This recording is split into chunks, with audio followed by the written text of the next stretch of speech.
রমাদান মাসে যদি কোনো মেয়ের পিরিয়ড হয়ে যায়, কোনো মেয়ের মাসিক হয়ে যায়, সেই ক্ষেত্রে সে কি ইবাদত করতে পারে বা সে তার সময়টা কেমনে কাজে লাগাতে পারে, এটা মেয়েদের জন্য দামি একটা বিষয়। বিকজ অনেক মেয়ে অনেক প্ল্যান করে যে আমি রমজান মাস আসলে নামাজ পড়বো, রোজা রাখবো, বেশি বেশি কোরআন তেলাওয়াত করবো। হঠাৎ করে কি হয়, পিরিয়ড হয়ে যায় এবং এই জন্য তারা ইবাদত থেকে অনেকটা বঞ্চিত হয়ে যায়।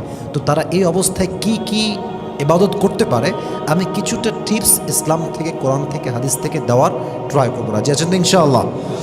দেখুন, প্রথম বিষয় মাথায় রাখতে হবে, এই যে পিরিয়ডটা নারীদের হয় এটা হচ্ছে গড গিফটেড থিং, এটা আল্লাহর পক্ষ থেকে আসছে। So first you have to accept the decision of your God, decision of Allah subhanahu wa ta'ala. আল্লাহ যা করেছেন, there is must be some khair, এখানে অবশ্যই কোনো কোনো একটা কল্যাণ অবশ্যই আছে, এটা মুমিনের বিশ্বাস। অতএব প্রথমে আপনাকে মাথায় রাখতে হবে যে আমি আল্লাহর কোনো বিধানে নারাজ হয়ে যাব না, আল্লাহর কোনো বিধানে আমি অসন্তুষ্ট হয়ে যাব না। আল্লাহকে বলবো, আল্লাহ তুমি কি আর দিন পাইলা না, আমাকে এই দিনই এটা দিতে হলো না, এটা মুমিনের গুণ নয়। মুমিন বলবে, আল্লাহ তুমি যা দিয়েছো আমি তাতেই খুশি। সুবহানাল্লাহ পড়েন আপনারা। So first you have to accept the decision of your God, আল্লাহর সিদ্ধান্ত মেনে নেওয়া, এটাও কিন্তু বড়টা সওয়াবের কাজ, যে আল্লাহ আমার সঙ্গে যা করেছেন তাতেই আমি খুশি আছি।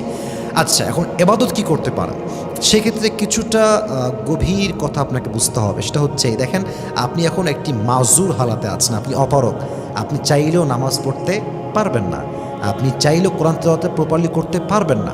এখন আপনি কি করতে পারেন, আপনি মানুষকে ভালো কাজে মোটিভেট করতে পারেন। এটা অনেক দিক থেকে হতে পারে।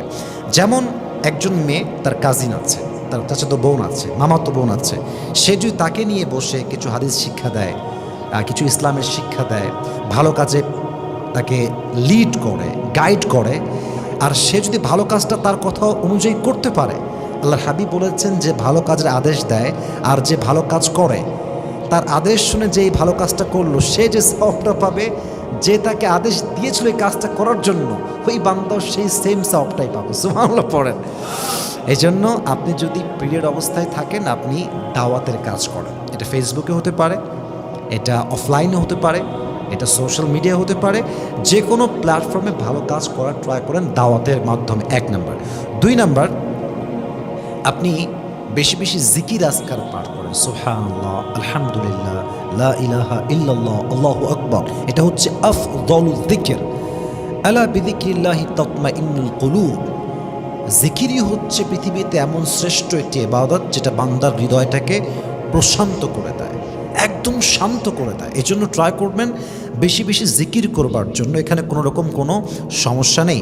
পাশাপাশি আরেকটা বিষয় মাথায় রাখতে হবে আমার বন্ধুদের জন্য, সেটা হচ্ছে এই যে আপনার পিরিয়ড হয়ে গিয়েছে, এই অবস্থায় আপনি জিকিরের পাশাপাশি মাঝে মাঝে দুরূদ শরীফও পাঠ করতে পারেন। দুরূদ শরীফ পাঠ করবেন, সংক্ষেপে হতে পারে, আপনি পড়তে পারেন সাল্লাল্লাহু আলাইহি ওয়াসাল্লাম, অথবা আপনি দুরূদ ইব্রাহিম পড়তে পারেন, আল্লাহুম্মা সাল্লি আলা মুহাম্মদ ওয়া আলা আলি মুহাম্মদ কামা সাল্লাইতা আলা ইব্রাহিম ওয়া আলা আলি ইব্রাহিম ইন্নাকা হামিদুম মাজিদ। দুরূদ শরীফ পড়েন, জিকির আজকার করেন, পাশাপাশি মানুষকে আপনি দিনের দাওয়াত দেন, এবং সবচাইতে গুরুত্বপূর্ণ বিষয়, ডু সামথিং ডিফারেন্ট, একটু ভিন্ন কাজ করেন। যেমন কি করতে পারেন, আপনি আত্মীয়তার হক আদায় করতে পারেন। কেমনে? আপনার আত্মীয় গরিব আছে, আপনি যাকাতের টাকা মাশাআল্লাহ আপনার কাছে আছে, আপনি দান করে দেন। আপনার আত্মীয় সে বন্ধু কথা হয় না, এটা ফোন কল দেন। মানে ট্রাই করেন ভালো কাজ যত যা হতে পারে, যেখানে অজু লাগে না, গোসল লাগে না, নরমালি যে কোনো সময় করা যায় কাজগুলো, এগুলো করার ট্রাই করেন। তাহলে কী হবে, আপনার রমজান মাসটা কাজে দিবে। আল্লাহ প্রত্যেকটা বোনকে এটা বোঝার তৌফিক দান করুন, সকলেই পড়া আমিন।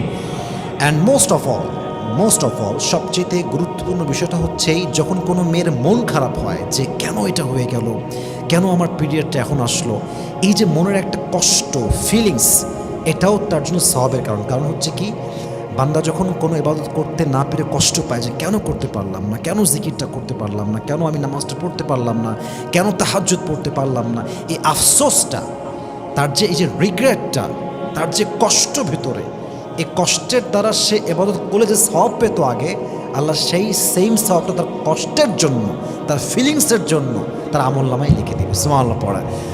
অতএব বোঝা গেল, আপনার যে ভিতরে কষ্ট লাগছে, এটাই হচ্ছে আপনার মুমিন হওয়ার সবচেয়ে বড় একটা পরিচয়। হাদিসে আসছে, ইদা সাররাতকা হাসানাতুকা ওয়া সাআতকা সাইয়্যাতুকা ফাআনতা মুমিন। When your good deeds makes you happy and bad deeds makes you sad, then you are the real মুত্তাকি। যখন বান্দার ভালো কাজ বান্দাকে খুশি দেয় তখন বান্দা মুত্তাকি হতে পারে, মুমিন হতে পারে। আর যখন বান্দার খারাপ কাজ বান্দাকে কষ্ট দেয়, ভেতরে একটা কষ্ট ফিল করায়, তখন তার বোঝা হতে সে একজন প্রকৃতপক্ষের মুমিন হতে পেরেছে।